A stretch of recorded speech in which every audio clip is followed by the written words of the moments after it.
prendo un po' d'acqua.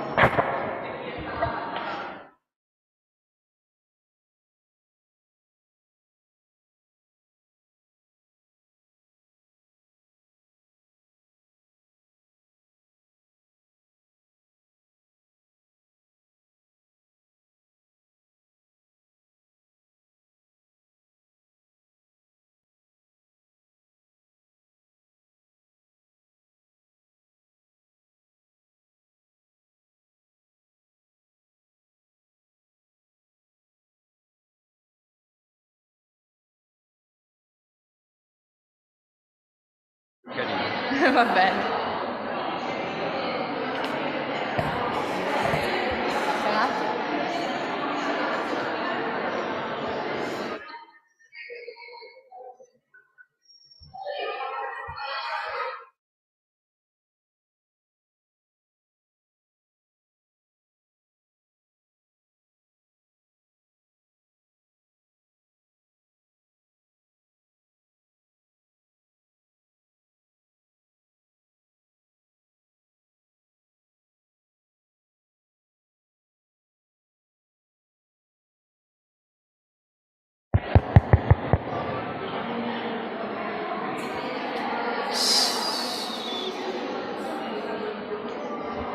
Good morning.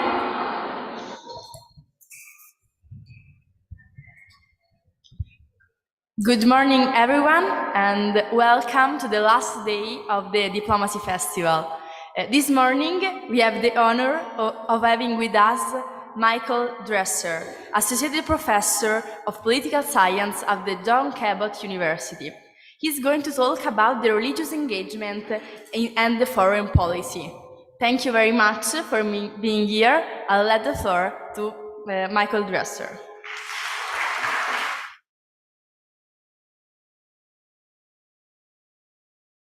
Me? Hello, everyone. Oh, I talk loud, so I think we can. Welcome. So I'm Professor Michael Dresser. Very good to be here. I hear you're from Tor Vergata. How many of you are from Tor Vergata? Everybody? All right. Very nice. Well, I'm a professor of political science and international affairs at John Cabot University, which is an American university just across the street, so really close. And we have a new master's program in international affairs, a laurea magistrale in international affairs, and I'm the director of that new program. So if you're interested, come and see me, come and see John Cabot. We're starting next year, and it should be a very good program. So I'm going to talk about half an hour and keep an eye on my time, and then so we can have a discussion afterwards. And I'm going to speak as fast as possible in English, so you better catch up with me, right? This is the, but no, if I'm speaking too fast, please let me know. So I'm a professor of international affairs. I work on religious engagement, and for the last 10 years, I've been involved in a series of policy initiatives with the Italian Ministry of Foreign Affairs and the US State Department on what we call global religious engagement, the rise of what I refer to in my research as a global religious engagement regime. And this global religious engagement regime is part of a broader turn to religion within international relations. How many of you are doing international relations? Kind of. On some level, hopefully everyone's doing a little bit of international relations. Within the last 10 years, since 9/11 in particular, there has been a rise of interest in states to engage with religious actors and religious communities, and also to create new partnerships with them. We can see this concretely in the institutional development of a number of new ambassador positions across the United States, across the UN, in the EU. We have new special envoys for religious freedom. We have new special envoys for interreligious dialogue. We have diplomats who are tasked with formally outreaching to the Muslim majority world. We have not just states doing this within their foreign ministries of foreign affairs, but we also have international organizations like the United Nations, the EU, the OSCE. But we also have NGOs and civil society organizations who are also creating programs for outreach and engagement to to religious communities. So this is new. This is a new phenomena that's happened over the last 20 years, and there's a debate about that within international relations and political science. What does that mean? Why are these states engaging with religious communities, and what type of impact or consequences does that have? So that's a sort of a broad, basic question. I'm going to draw on some recent research. So this is two books that I've just come out with. One which looks at the form this has taken within the Middle East over the last 10 years, particularly since 9/11, but also the rise of the Islamic State. We've had a number of state-sponsored interreligious initiatives, together with the Italian Ministry of Foreign Affairs as well. And my work looks at that. Why are states investing millions of dollars? Why is Saudi Arabia investing millions of dollars through the Ministry of Foreign Affairs on interreligious dialogue? Why is the UAE investing millions of dollars through the Ministry of Foreign Affairs on interreligious dialogue? And I also have this other book, this edited book, which looks at some of the ideas which are coming out of those engagements, so this religious public engagement. Ideas like human fraternity and inclusive citizenship, which I'll come back to in a second. But I just want to note that this is an edited volume that we did with ISPI. ISPI, if you're not familiar with, is one of the major think tanks on international relations here in Italy. And what we see is, within edited volumes like this, a growing number of scholars working together with practitioners and policy makers on this question. So something new is happening, and the question is, what does that mean? Within the Ministry of Foreign Affairs, they have a working group on religion and international relations, as does ISPI, and so there's an evident interest within it. So what I'm going to do today is I'm going to start off by zooming out, so to speak, and thinking about why and how political science and international relations has started to think about religion today. So where does that come from? So broadly talk a little bit about the rise or the return of religion to political science and international affairs, and the rise out of that of a religious engagement perspective. And then I'm going to zoom in to take a look at some of these initiatives within the Middle East. So that's what I'm going to do. All right. So how many people know this guy? Anybody seen this map before? Who is this man? Samuel Huntington. That's right. Samuel Huntington. There he is. Samuel Huntington has been vilified and loved by political scientists over the last 20 years. And what I'm going to do is I want to begin with Huntington to talk a little bit about how international relations began to take seriously religion. So Huntington came out. I even had the name up there, so there you go. You had Huntington. He came up with this idea of the clash of civilizations in 1993. So I'm going to start with the perspective within international relations, and then take a look at the perspective within domestic politics as well. I'm going to do it through two major thinkers, Huntington, and then a political philosopher by the name of Habermas. And looking at Habermas and Huntington together, you begin to get a sense of how the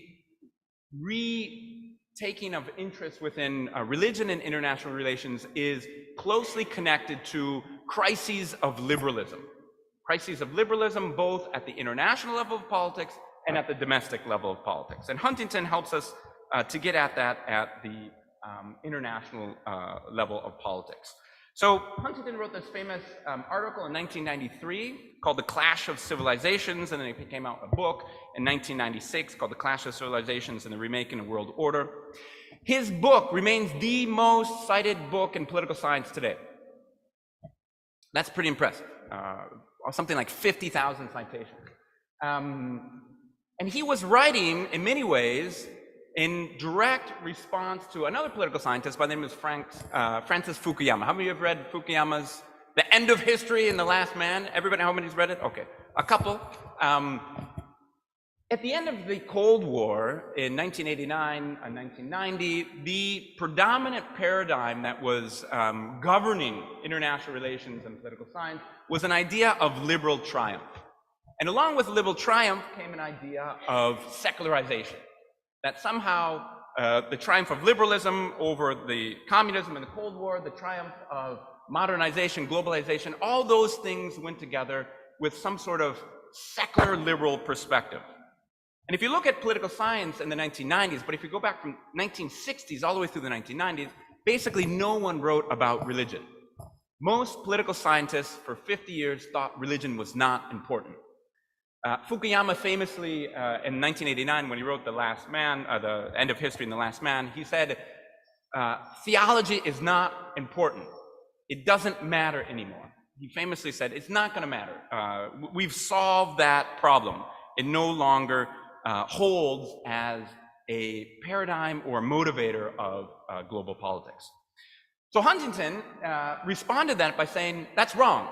In fact, religion matters, and in fact, religion might matter more than anything else. So Huntington, in this book, proposed two theses. One was that the world was moving away from nation states, from a world based on nation-state conflict, and was moving to a world based on what he called civilizational conflict. And these are the civilizations. This is his map of civilizations. He has 5 or 6 main ones. Sort of has a Western secular liberal civilization, famously a Muslim Islamic civilization, Eastern Orthodox civilization, Hinduism, Confucianism. And he argued that these nation states were largely, these civilizations were largely incommensurable. Their religious cultures over time had built up very different ways for governing politics. And democracy, liberal democracy, which Fukuyama argued was universal and had triumphed, Huntington argued was not universal, but specific to the West. He thought that, therefore, there could not be international cooperation based on shared democratic values. That's the central message of Huntington. We cannot have international cooperation based on shared democratic values because democratic values are not shared. They're particular to the West. They come out of a Judeo-Christian past, and he said a secular present. Now, the second thesis of Huntington was largely that Islam in particular was anti-democratic. So famously, he thought that the Muslim world rejected democracy, and therefore any type of imposition of democracy on the Muslim world would be responded to with rage. So Huntington calls into the question of the universality of democracy as a political project, and he relinks major global political dynamics to religious civilizations. It was bold, it was out of tune, but after 9/11, scholars and policymakers began to take Huntington seriously. Okay, so Huntington began to name a way in which the liberal world order had limits. It could only expand so far. Beyond that expansion, it ran into limits. And those limits were largely the result of differing religious civilizations. So he was noting that international cooperation was dependent somehow on religious ideas and religious culture. Huntington wasn't the only one who was naming some sort of crisis within the liberalism or crisis within the liberal national order. This is a philosopher, political philosopher, Jürgen Habermas. How many of you read Habermas? Get a sense? How many of you are doing political philosophy? No? Okay. Read Habermas. Habermas is probably the most important political philosopher of the last 20 years. He's a German political philosopher. And he's thinking not about liberalism in crisis at the level of international politics, but he's thinking about liberalism at crisis within domestic politics. And Habermas was working in the 2000s. Habermas was what we could call a rationalist. For all of his career, he built a very important body of theories that looked at the public sphere, democratic deliberation in the public sphere. And for most of his career, Habermas thought that in order to have democratic deliberation in the public sphere, religion should be out.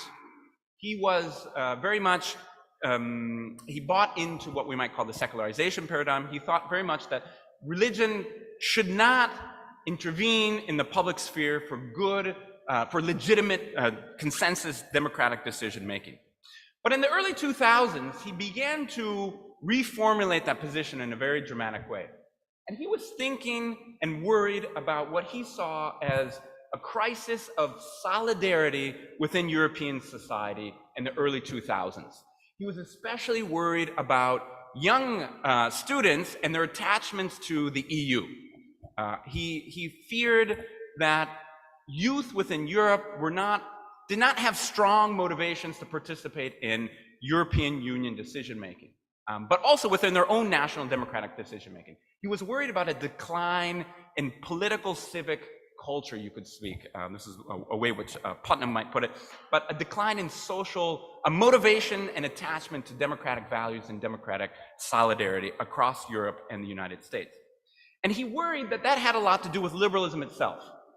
That liberalism, over time, favors a certain type of individualism in which young people, over time, opt out of community political sort of attachments. And liberalism requires both individual human rights, but also community political attachments. It requires both individual protection on human and political rights, but also requires solidarity for those rights to work well. And so he began to think that maybe religion, or religious forces, transformed religious forces, he thought, over time, may be helpful within the public sphere as regenerating some of those sources of social capital. So rather than thinking that religion should go away, he began to argue that maybe the secular state needed to make more room for religion within the public sphere. Now, in doing so, he did not give up on the universality of democracy or ideas of secularism or or sort of separation of religion and state. Instead, he proposed a new idea for how religion and the public sphere might work together, what he called post-secularism. And post-secularism for Habermas was a way to think about in a new, appropriate fashion for religious forces to interact with political forces in the public sphere on certain terms. He thought religion still posed risks to the democratic public sphere, but he thought that certain types of religious forces, more democratized religious forces which were what he called non-dogmatic or post-dogmatic, could enter into a more fruitful relationship with secular political parties and secular political individuals. So he began to name new space for religion in the public sphere, and he began to think about how new religious forces in the public sphere may themselves helpfully regenerate the solidarity which liberalism in the early 2000s looked like it was losing. And I key up here, this is a famous quote from Habermas. He had this incredible public debate with Joseph Ratzinger, who became then Pope Benedict XVI, in 2005, in which he named this new theory, this theory of post-secularism. And post-secularism for him is a new form of what he called mutual learning between religious and secular forces in the public sphere. But that mutual learning was dependent on new forms of religious mentalities, transformed, democratized forms of religious mentalities. So in many ways, I read in my own work, Habermas is sort of giving us a key to thinking about how transformed religious forces may be useful within or helpful within the democratic political spheres for overcoming some of our crises, but that itself requires some sort of process of religious modernization and the development of religious democratic politics, or what I, in my work, look at as the development of stronger forms of religious humanism. Religious humanism, you may be aware of, is a political philosophy which comes from a French political philosopher by the name of Jacques Maritain, and was fundamental in the 1940s, 50s, and 60s for the formation of Christian democratic parties. There is a new sort of revisiting of religious humanism today, not just within Christian democratic politics, but within Muslim and Buddhist democratic politics as well. Okay, so these concerns of Huntington and these concerns of Habermas point to a period in the early 2000s of scholars and practitioners worried about liberal political crisis and rethinking about the role of religion in the political sphere for overcoming or responding to that political crisis, both from a geopolitical perspective, so the perspective of Huntington, but also from a domestic perspective, from the perspective of Habermas. Both indicated the need for international states, for international system, for states and international organizations to engage religious communities abroad and at home. Now that was the title of a very important policy document, which came out in 2010 by the Chicago Council on Global Affairs, called Engaging Religious Communities Abroad, a New Imperative for U.S. Foreign Policy. And this was a very influential policy document which came out in 2010, but also captured somehow this shift within international policy circles, which were sort of responding to the concerns of Huntington and responding to the concerns of Habermas and looking for new institutional modes for doing so.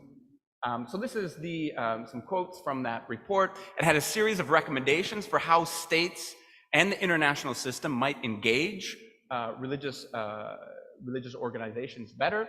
It said things like establish religious engagement within the government bureaucracy, something that the United States did not do. As a secular neutral state, it purposely did not engage religious forces within its government bureaucracy. Provide mandatory training for government officials on the role of religion in world affairs. This created all sorts of new programs geared towards upping religious literacy within ministries of foreign affairs, something that Italy does, something that the EU does, something that the United States does since 2010. Engage on the societal level, not just the governmental diplomatic level. Embrace a comprehensive approach to democracy promotion in order to accommodate the legitimate aspirations of religious communities and work with multilateral organizations. So this report sort of formalized the emergence of this new position within foreign affairs, within policymaking circles, which looked at the necessity to engage with religious forces in order to prevent further security crises like 9/11 or like the Islamic State, but also which began to think about positive potential for engagement with religious forces on common shared humanitarian goals, whether or not be democratization, political development, economic development, sustainable development, COVID, conflict mediation. I have some pictures here which gives a sense of this. Up on the upper right, you see, who's that guy? We got Obama. Okay, well, up in the upper left, we have Trump. Does anybody know this picture? This is one of my favorite all-time pictures. It's Trump with, anybody see this? Both Obama and Trump's first trip abroad was to the Muslim majority world. So Obama famously in 2009, his first major foreign policy speech was in Cairo, and there he is visiting Cairo with Hillary Clinton with a headdress on. So very interesting. So he goes and he visits Cairo in 2009. He gives a major speech at Al-Azhar, which is the major seat of learning for the Muslim majority world, in which he announces a number of these new diplomatic positions. So he announces an ambassador abroad to the Muslim majority world. He announces a new ambassador to the Organization of Islamic Cooperation, which is this mega international organization of Islamic states, as well as a number of other new special envoy positions. Trump did the same thing, but he tried to best Obama. So as soon as Trump became elected, his first trip abroad was to Saudi Arabia, where this is his famous orb. He sort of puts his hands on the orb with King Abdullah, who's the king of Saudi Arabia, and that's Al-Sisi, who is the president of Egypt. And then he visited Jerusalem, and then he visited Rome. So very interesting.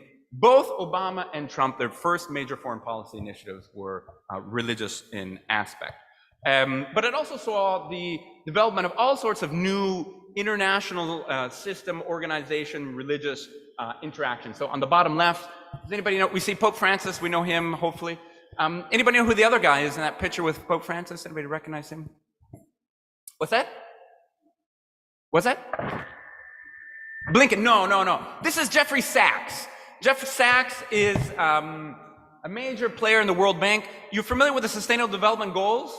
The Sustainable Goals come after the Millennium Development Goals, and the Millennium, both were the brainchild of Jeffrey Sachs. So Jeffrey Sachs was a World Bank economist who basically offered the architecture for that program. In the early 2000s, just like Habermas and Huntington, he began to realize that to obtain the Millennium Development Goals required major outreach to religious communities. And so that's what he began doing. In the mid-2000s, 2010, he started working particularly with the Catholic Church, but also with the Muslim World League and other major religious organizations to find ways to engage religious communities on sustainable development goals, on the ecology, on the environment, on political, economic development as well. On the bottom right, we have a friend of mine. This is Andrea Benzo. This is at the Italian Ministry of Foreign Affairs. Andrea Benzo just last year was created as the first Italian special envoy for the promotion of religious freedom. So this sort of gives you a sense of the thickness of that institutional infrastructure over time. All right, so that's a little bit. How much time do we have here? Oh, we have a little bit more time. I'm going to say so that's a little bit about how we got to this position within international affairs where we have religious engagement as a foreign policy principle, as a foreign policy priority. We see that states which are worried about security concerns, particularly with the Islamic world, and worried and trying to rethink the way in which they can engage religions for a host of policy and humanitarian goals as well, also because of the failure of secular liberal principles of the secular liberal organization to do so. All right, now, this is not just happening in the West, but it's also happening in the Muslim majority world. So as the West is rethinking its relationship with religion, the Muslim majority world is also responding to those policy prompts. And we see from the early 2000s on a host of major religious initiatives, interreligious initiatives coming out of the Muslim majority world, which are again responding and speaking to the West and repositioning, rethinking Islam within global politics. So this is a series of foreign policy initiatives you see in Jordan and Turkey and Saudi Arabia, Morocco, a whole host of institutions and declarations which try to disassociate Islam from the violence which the West was worried about after 9/11. So I want to say about a few things about these initiatives and maybe their meaning for global politics, and I'll do so briefly. In my work in political science, a lot of political science accounts of these initiatives tend to think about these initiatives purely through the logic of geostrategic competition, through the logic of power. Why is Saudi Arabia engaging in interreligious dialogue? Not because it's interested in interreligious dialogue, but because it needs to build a better relationship with the West. So that's the primary sort of perspective that political science tends to think, and that's important. That's not wrong, but there's other things going on here as well. There's new religious ideas which are happening and sort of being represented by these initiatives, and they're also reflecting sociological and religious changes within Middle East society. So I argue for a more complex, comprehensive sort of look at these initiatives, which include three different layers of analysis: power, ideas, and shift over time in religious practices. Anybody recognize this photo? This was a major interreligious dialogue moment in 2019.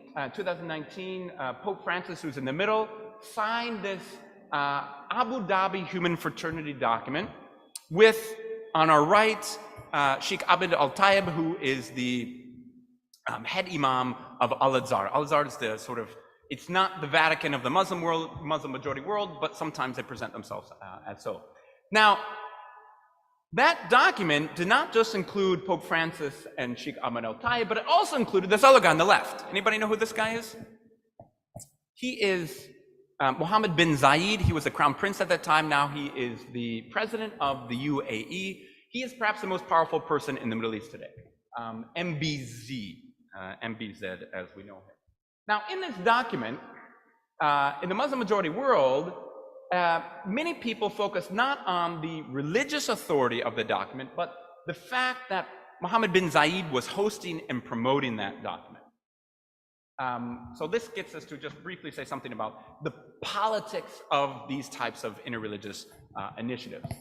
You may be familiar with, let me just go forward. You may be familiar with the Abraham Accords. Anybody familiar with the Abraham Accords? 2020 Abraham Accords? Okay. So the Abraham Accords was a major initiative, 2020, signed on the White House lawn between this cast of characters, which is very, startling to see that today, given the context of Israel and Palestine. But we have Trump, Netanyahu, and the ambassadors of the UAE and Bahrain. And it normalizes relationship between the diplomatic relationship between the UAE and Israel. Major shift within the geopolitics of the Middle East. Now, the 2020 Abraham Accords were preceded by massive diplomatic investment by the UAE in the region, including outreach to Jewish communities. So many political scientists, so this is a set of 3 religious institutes which was built on this island in the UAE, in Abu Dhabi, called the Abrahamic Family House. It includes a mosque, it includes a Jewish synagogue, and it includes a Catholic church. And for the first time, 5 years ago, the UAE hosted a group of rabbis, US rabbis, and then it started hosting rabbis from Israel. This was a major soft power diplomatic push on the part of the UAE to begin to soften up the relationship and create cultural bonds and cultural acceptance for what would then become the Abraham Accords. Notice the name, Abrahamic Family House, somehow becomes the Abrahamic Accords. So this is very much, there's a connection. Many political scientists see this connection between these 2 initiatives. And we can see this, as serving the interests of states, including authoritarian states within the Middle East. It's a great public relations strategy. The United States loves this. The United States has an ambassador abroad for religious freedom, and he can't speak highly enough about the UAE. It also enables the UAE to manage religious markets within its own territory better. It helps them to promote a more moderate form of Islam. This is the words that they use. It's a problematic term, but the words that they use. To promote a more moderate form of Islam, which does not threaten the legitimacy of the state. It's a counter to the Muslim Brotherhood, which they see as threatening. And it's also a result of geopolitical competition. They, by doing this, can claim the mantle as religious leader within the region. Okay, so there's definitely something about state interests going on within these initiatives. This is another picture. This is Sheikh Abdullah bin Baya. Sheikh Abdullah bin Baya is the head of the Fiqh Council within the UAE. Every year, it's very interesting. You're familiar with the Fortune 500, which is a list of the most, the most powerful and wealthiest companies in the world. About 10 years ago, Jordan started producing this list of the Muslim 500. So they have the most powerful and sort of authoritative religious authorities in the Muslim majority world. And bin Baya is like number 8. So he's one of the most, he has some of the highest level of religious authority within the Muslim majority world. And he's been central in a lot of these interreligious dialogue initiatives. And in these initiatives, I argue, you see not just political power, but new religious ideas which are taking form. And in my work, I look a lot at ideas about inclusive citizenship, which have emerged from them. And I think in order to understand the development of this religious or interreligious perspective within the Middle East, it's important to not just take the geopolitics seriously, but also these new ideas. These religious authorities have responded to violence which was associated with Islam by coming out more clearly in favor and developing more clearly a substantive idea of citizenship as a model for political development within the region. So in response to 9/11, in response to the Islamic State, in response to violence against religious minorities within the region, folks like bin Baya and other important religious authorities have been proposing citizenship as a key to constructing durable peace within the region. So there's geopolitics, state interests, but there's also new religiously legitimized ideas which are also present within these initiatives. And I'll just say one last thing and then open up the questions. We have some time to have a debate. I can speak about all of these for much more at length. But there's also not just religious ideas, new religious ideas at work, but those religious ideas are also reflecting changes within society, changes within the Muslim world, which have been happening for the last 20 years. If we cannot understand, I think it's impossible to understand these initiatives without reference to 9/11 and the Islamic State. It's also true that we can't understand these initiatives without reference to the Arab Spring. How many of you are familiar with the Arab Spring? Vaguely aware? Okay, good. All right, good. So the Arab Spring was a massive, in many ways, youth-led series of movements within the Middle East in 2010, which was largely a pro-democracy movement. Now, it failed on multiple levels. It created all sorts of, it began a period of violence and conflict, but it was inherently a society which was standing up in favor of individual rights and freedom. So it was the Arab street, as we oftentimes refer to it, mobilizing and challenging authoritarian states in the name of democracy. Not in the name of Western liberalism, but the name of democracy. And in some ways, these interreligious initiatives are also recognizing that. Religious authorities are responding to a crisis of religion within their own society and the development of new forms of more democratic and individual interests within society itself. So inclusive citizenship, which is an idea which percolates, which is central to these initiatives, or things like human fraternity, social solidarity, are also somehow the result or responding to those new social and religious aspirations, particularly of youth. Saying sort of no to religious authoritarian politics, no to Islamic State, but also saying no to secular liberalism. So this is, I think, the development of an alternative, religiously inscribed, democratic sort of a platform. So maybe I'll just stop there. These initiatives, I think, are interesting.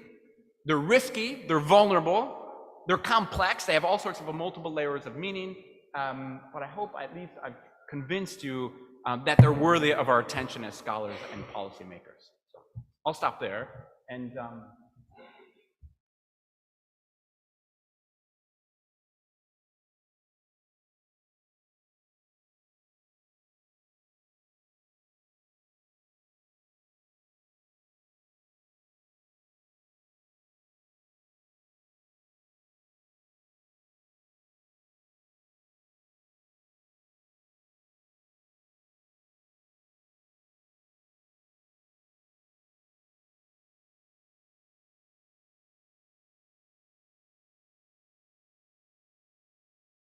Hello.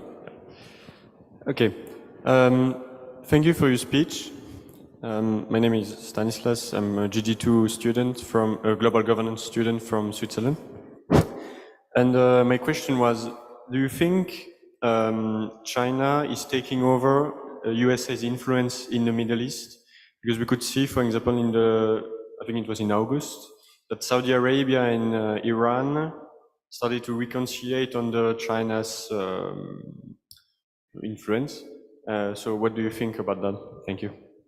Sure, yeah. So question on the Middle East. I think taking over is too strong of a term, but certainly we see a shift. And that China brokered deal was a major milestone in that. We definitely see the United States disengaging, or had been disengaging for the last 5 years. That doesn't mean the United States is out of the Middle East. We should also not make that mistake. They're very much within the Middle East. They keep huge Air Force and Navy bases. But clearly, the lack of US leadership or lack of US political ambition in the Middle East over the last 5 years has created the possibility for the rise of China in the Middle East. Saudi Arabia in particular has been active in opening up to a relationship with China, also as a counterweight or leverage for what it sees oftentimes as politics of the United States, which has not respected its national interests. So I think you see some hint of a more multilateral Middle East, which is also perhaps a transition and could also have to do with some of the violence there today. But China's not taking over, but they're certainly more active in the Middle East. Hi, I'm Emma from Italy. I wanted to ask you, since we've seen in the last years more religion in international affairs, wouldn't this annul the process of secularization and the states that call themselves lay states wouldn't prefer and tend more to one religion rather than another, therefore annulling their lay? Thank you. No, very good, very good. Yeah, so great question. Is this a violation of secularism and sort of the laïc sort of nature of these states? That fear was exactly what was driving states to not engage with religious communities for the last 50 years. But I think on a practical level, states just realized that they couldn't do that anymore. That somehow, it's not an element of secularization as a process. We still see in the United States, for instance, secularization has accelerated over the last 10 years. So we see so declining religious society within the United States. In liberal democracies like the United States, they are very careful in their engagement with religious communities to do so in interfaith or multi-religious fashion. So to not privilege one religious organization. So this represents a new type of engagement with religious actors, which is not choosing to identify with one of those religious actors, but trying to find ways to partner with them. And I think that is as much a practical response to what was seen as a major failure in the part of states in the late 1990s or 2000s, that they just, when 9/11 happened, there was almost no one who spoke Arabic in the US State Department. There was almost no one who even understood or could decipher what the religious claims were of Al-Qaeda. And the State Department in the United States realized that that was a failure. They had no way to respond to that in an adequate sense unless they found some new paradigm for engaging with religion. So I don't think it's a major debate. Some people would argue that it has sort of overcome secularization. I think it's a new way of engaging religious communities, which still has the possibility to retain neutrality within these states. Hi, I'm Ghalia. Thank you very much for joining us today. My question to you is, though it is very much needed for us to be engaged with religious communities, especially in the context of international affairs, there should also be a recognition of the fact that many fascist countries do kind of weaponize the notion of cultural relativism to excuse their violations of international law. Very recently, because of the Middle East, I'm thinking of the notion of Israel kind of justifying its violation of international laws, such as mass punishment and the use of white phosphorus, by claiming anti-Semitism. Though, of course, I can't be biased just because I'm Arab and I come from a Muslim country. I have to recognize that also many Muslim countries have weaponized cultural relativism. My question to you is, when can we put this boundary in international relations of how do we engage with religion? Because at the end of the day, religion is not very logical, it's personal and can be manipulated. So how do we guide through that? Thank you. Good, thank you very much. Yeah, I think both of these questions are recognizing what contemporary political science scholarship recognizes as the complexity of, it may be impractical not to engage with religion, and doing so is a major problem if you have religious forces which are sort of mobilizing politically. But once you begin to engage with religion, there's also all sorts of complexities, right? There's a lot of room for instrumentalization. There's a lot of room for using religion as a cover-up for all sorts of things, and this is what you're alluding to. So what do we do about that? It's a good question. I think that these types of interreligious engagement processes give some sort of a space for policymakers and religious scholars to think about where they can work together and where they can't work together. And it also allows them to challenge each other, right? So, I see these forum as much a space for policymakers in the EU to challenge religious forces on their own as it is the other way around.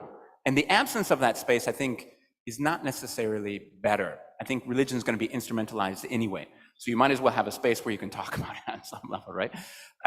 So I've been involved in a number of these initiatives which have tried to think about, for instance, what are the theological roots for inclusive citizenship within Islam. And you get a whole wide range of views on that, some which use that as a way to reject human rights discourse, as a Western discourse, to reject democracy as a Western discourse, and retrench some sort of Muslim essentialism. Saudi Arabia can sometimes use Wahhabi sort of thinking. But it also, if you take them seriously, it enables this interesting space to open up where you allow an original discourse to emerge, original discourses to emerge in favor of human rights and political as well. And I think that's better than oftentimes, the West has been so, it's been accused, justifiably so, of colonialism when it comes to culture and when it comes to political values. And it comes to sort of promoting liberalism solely from a Western understanding. So I think it's only by engaging in real debate and conversation with religious authorities and religious forces who are influential within their own societies, whether that be Islam, Muslim majority societies or Israel or wherever it is, that you can begin to move towards something else, some sort of organically religiously backed social roots for common human values, if I could put it that way. Thanks. Very good question, though.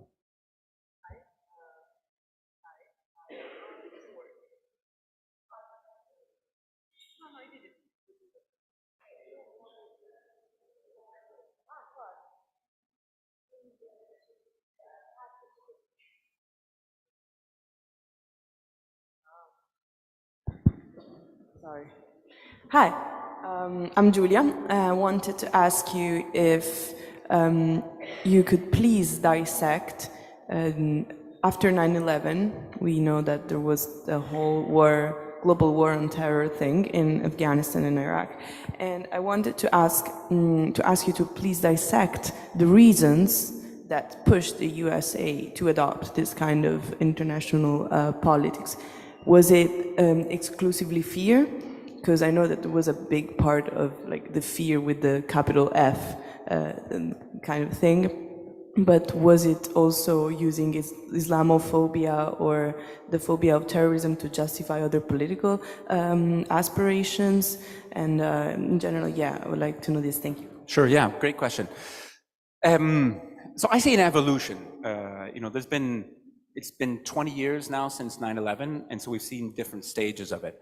In the early days, there was, I think, a lot of the religious engagement was in response, the religious engagement on the part of the Western world and the response within the Muslim majority world was mostly seen through the security perspective in the West and defensive in the Muslim majority world. So it was very much motivated by fear, and that was problematic.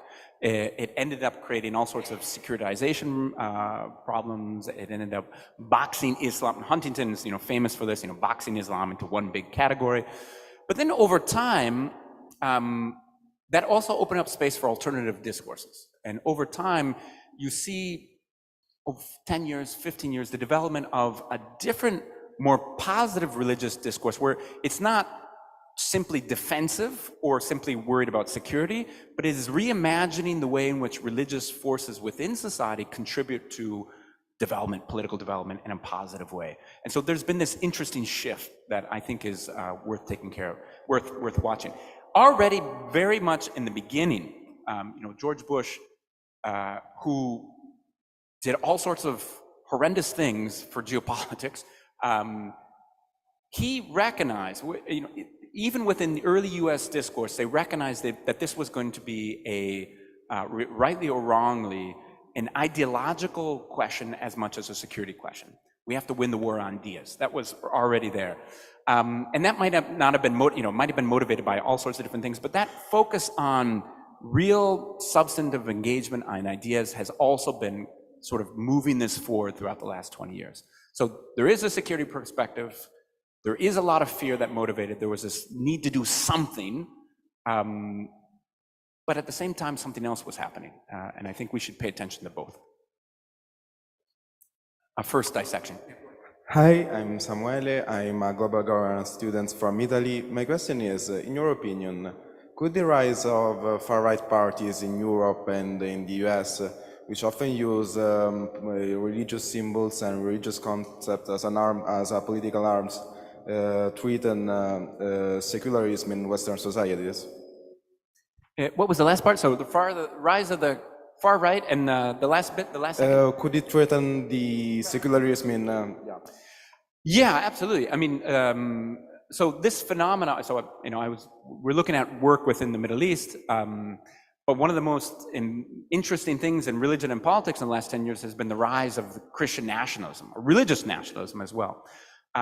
And religious, many of the things, if we go back to what I was talking about with Huntington and Habermas, they were naming a crisis of liberalism.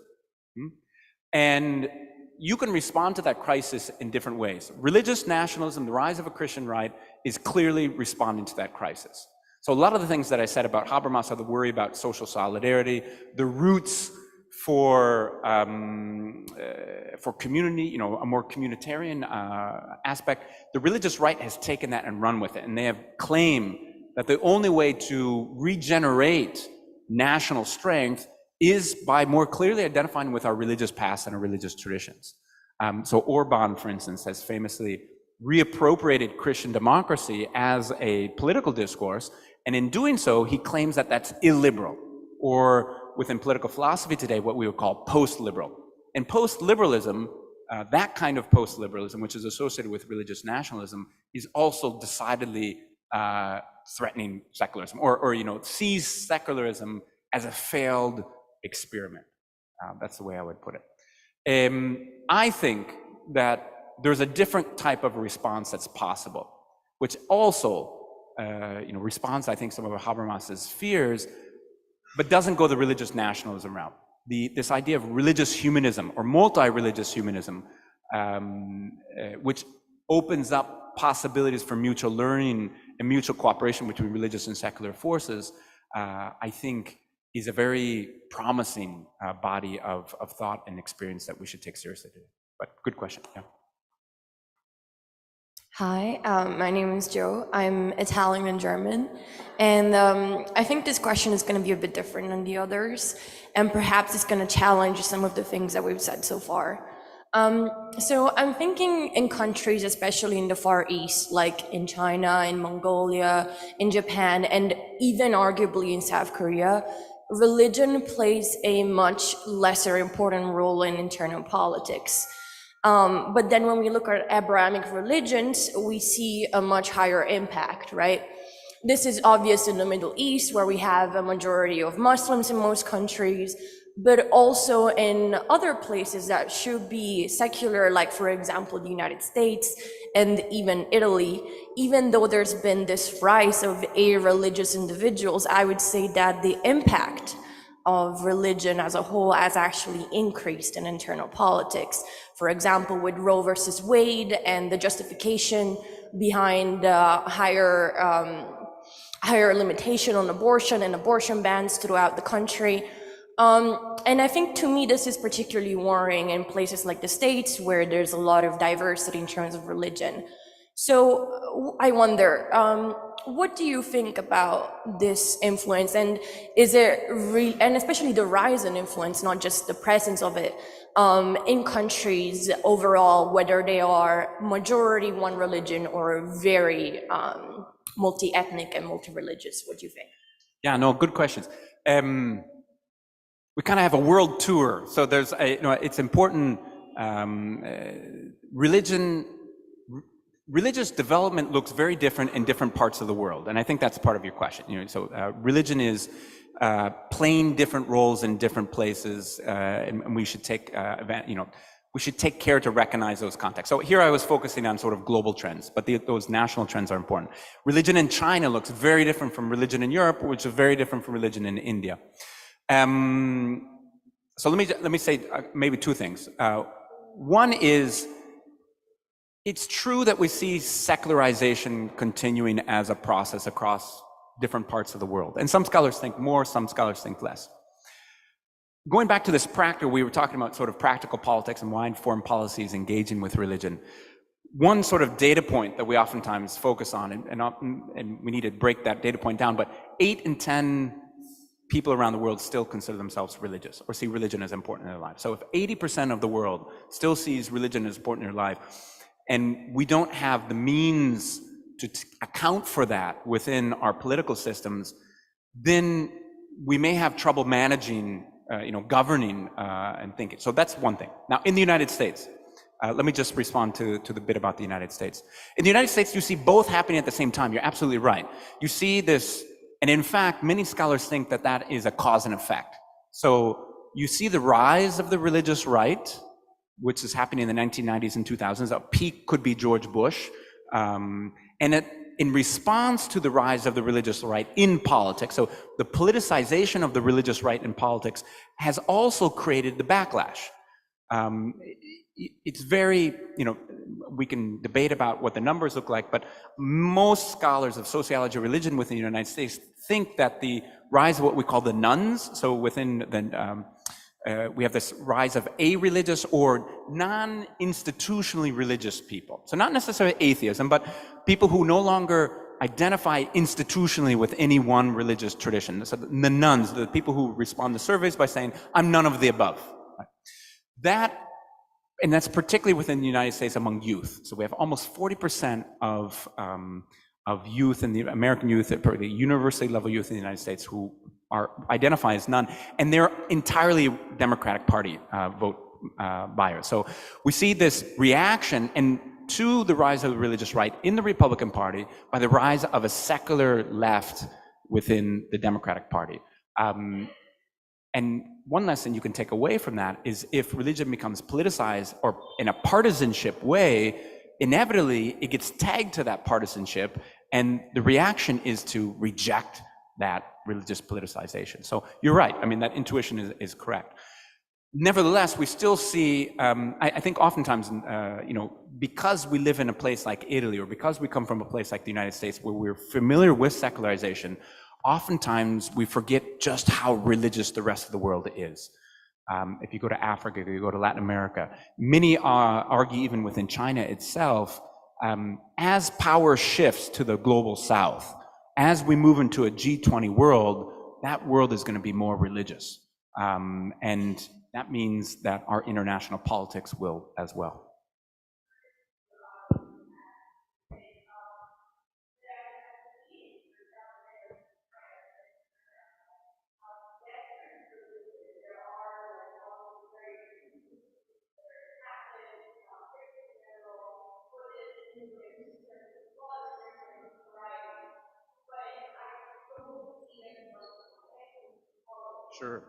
Sure. Absolutely.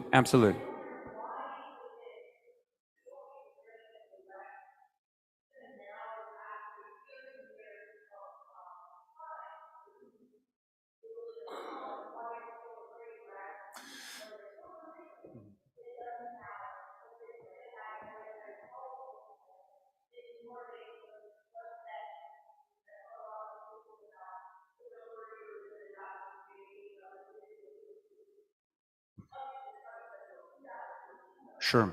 Well, I mean, China, the easy answer is that they have been aggressively secular and aggressively atheist for the last 60 years. So it's been very difficult to be religious. In fact, China's policies against its Muslim minority, China's policy against its Christian minority, it's very difficult to be religious. So, I mean, officially, it's because of communism, right?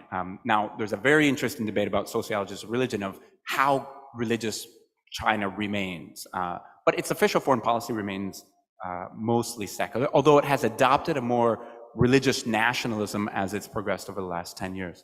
I would say in the West, it's not true that the West tried to remove religion. What it did is it tried to adopt a secular form of democratic politics, but that liberal secularism always left religious freedom, right? So religious freedom is a cornerstone of liberalism within the West, and religious freedom means that you can be religious. And so there are religious people still in the West. In China, that's not necessarily the case. Yeah. Oh, I'm sorry, but the next speaker arrived, so thank you so much for your answer and for your time. Thank you, everyone. Thank you very much.